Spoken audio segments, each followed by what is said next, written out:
All right, good morning, guys. How's everybody doing? Today's Tuesday, April 28th. Yeah, April 28th. We're going to get right into foundations, get started, get your day going here. I'm going to get this audio posted so you guys can take a look. All right, we're going to hit some new topics today. Just a couple quick ones, some new letter sounds. And we'll go over our old letter sounds as a review. And you'll be getting out of here in a few minutes. All right, so I hope everybody's doing well. Hope you're having a good time at home still. Hope you're keeping up. For the people that have been sending me work, keep sending it. I'm getting it. It looks really good. I'm going to give you some feedback these next couple days this week. I'll send some things back to you and try and do that on a more regular basis. All right, the people who haven't been sending me work, please send me a picture of what you're doing, or Mrs. Hodge a picture of what you're doing, or print it out, or photocopy it, whatever, or email it, attach it, whatever you can do. Even a picture is fine. Keep doing the Lexia. Keep doing the math lessons. iknowit.com. All right, if you have any questions with that, please reach out. It's all really simple to use. But let's get started with this for now. So let's start with, where's my cursor? Do I have a cursor today? Here, we'll start at the top. A, apple, a. E, ed, e. I, itch, I. O, octopus, ah. Where are we here? U, up, We have right here, we have W, wind, w. But up here, we have C, cat, k. Right here we have L, lamp, l. How about one more? How about G, game, g. Here are digraphs. Let's do all 5 of these today. WH, whistle, w. CH, chin, ch. SH, ship, sh. TH, thumb, th. CK, sock, k. Remember, 1, 2, 3, 4. Or WH always at the beginning of a syllable. CH, SH, TH could be anywhere, beginning or end, and CK is always at the end. Here are R-controlled vowels. We have AR, car, R. OR, horn, or. ER, her, IR, bird, UR,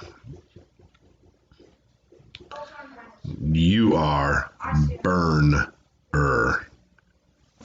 Remember, that's when the R follows the vowel in a syllable. It kind of changes the sound of the syllable, right? Here's some of our vowel teams. We'll do a couple of these. We'll start at the top. We'll do AI, bait, A. AY, play, A. EE, jeep, E. We'll work right down this row. OI, coin, oi. OA, boat, O. OU, trout, ow. And OU can also be OU as in soup, ooh. All right. Here's some of our welded sounds. You can take a look at these on your own. You have ang, ing, ong, ung. All right.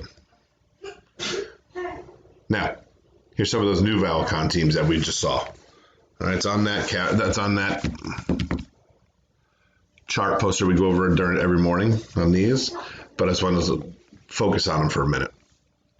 So we have AU, and we have AW, right? So when you have that sound, that's going to come out more of the sound of aw. It's going to have an aw sound. All right, they both have that similar sound. All right, so you're going to have, where are we? We're going to have AU, August, all. Good, and try it again. AU, August, aw. And then the other way to say you'll see it written has a similar sound is AW, saw, aw. AW, saw, aw. So as we move ahead and when we start to go back and we start doing these again, we're going to add AU, see at the bottom down here, and AW, aw, saw. Think aw, like August. Try and see if you can think of some words that have that sound to it.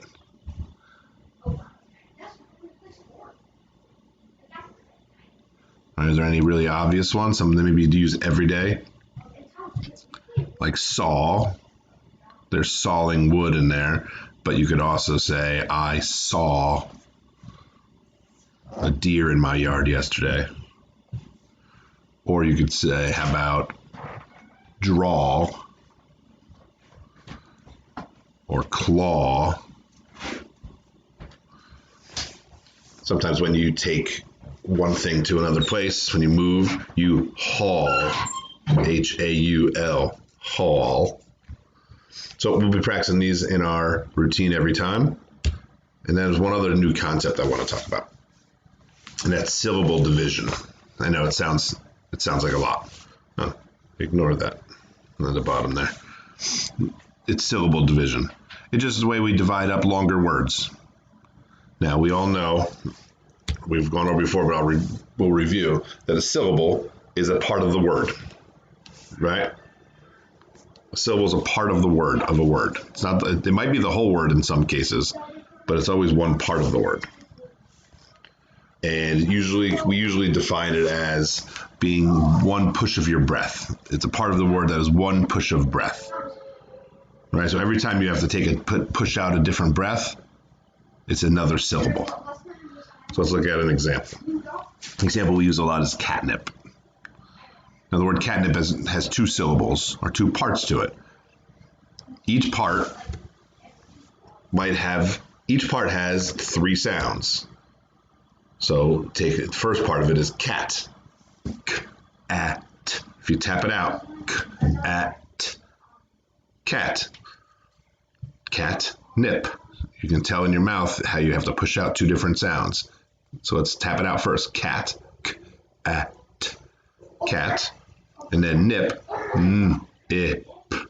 Nip. Catnip. So it all has two syllables. Each syllable could have more than one sound, like catnip does, but they come together to make one word. So let's look over here. Let's practice a couple. And ignore tub down there. That's a secret. I'm not doing that till later. So let's practice a few. Repeat it. After I say it, be my echo. And then tell me how many syllables it has. Ready? Upset. Upset. How many syllables does upset have? Right, two syllables. Good. Up, and then set, upset. And then there's napkin. Napkin. Good, that has two syllables also. And then, how about this new word here? Cabin. Cabin. Cabin. Tap it out. Repeat it. And this one looks like a longer word, but it's still only two syllables. Oh, well, I gave you that answer. Publish. Publish. So sometimes to read or spell longer words, to make it easier, you just have to read or spell them one syllable at a time. So if you saw publish written somewhere, it might look like a long word you've never seen before, you don't see that often. But if you just break it into sounds or syllables, publish, because you can already spell and read closed syllables. We've talked about that before. And you know digraphs where it ends with the SH. So this is something you could put together and sound out pretty easily. When we put two words together to make a longer word, sometimes we call that a compound word, right? So compound words you'll see a lot. And that's kind of when we're breaking up syllables. Sometimes you'll notice that the two-syllable words are compound words, sometimes even longer, more syllables. So let's take a look at one of the compound words. Now, if we were doing this in the classroom, I'd have syllable frames and have all these good visuals to show you to make it a little bit easier, but we're in a little bit of a different spot right now, so let's try and work with it. So first thing I want to ask you is, what does the word bath mean? Think about the word bath. Bath means where you fill up some water and soap up and clean up, right? And then there's the word tub. What does the word tub mean? Tub is something you use to fill up water and clean something with. It could be a tub for you, it could be a tub to clean your dishes, whatever, right? But if we put those two words together, they mean something different.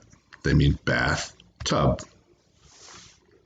So now it's more specifically where you take a bath, right? So let's look at another one. Sun, we all know what the sun is. And set, the word set means to what? Put something down, put something in a certain place. So put those two words together and you have sunset. And that's when the sun goes down at the end of the night. So compound words, as you're looking at syllables, compound words are just going to start showing up and you're going to see them and you'll start recognizing them as two different words that are put together to make something, maybe a different definition or a different meaning. Usually you'll see we separate the syllables in between the two words. So bath, tub, you can tell with the way you're pushing your breath out. Bath, tub. So usually the division that separates the syllables is in between those two words. Now there's other ways to separate syllables, but we're going to get more into that either later on down the road or next year a little bit. I'm not sure when it comes back up. All right. But this is a little bit of a longer video. I wanted to make sure you see that syllable division. You had a chance to practice it a little bit. So, but I appreciate you listening. I appreciate you paying attention. And have a nice rest of your day. And keep getting that work done and sending it over. Make sure you sign into the attendance log. All right. And I will talk to you next time.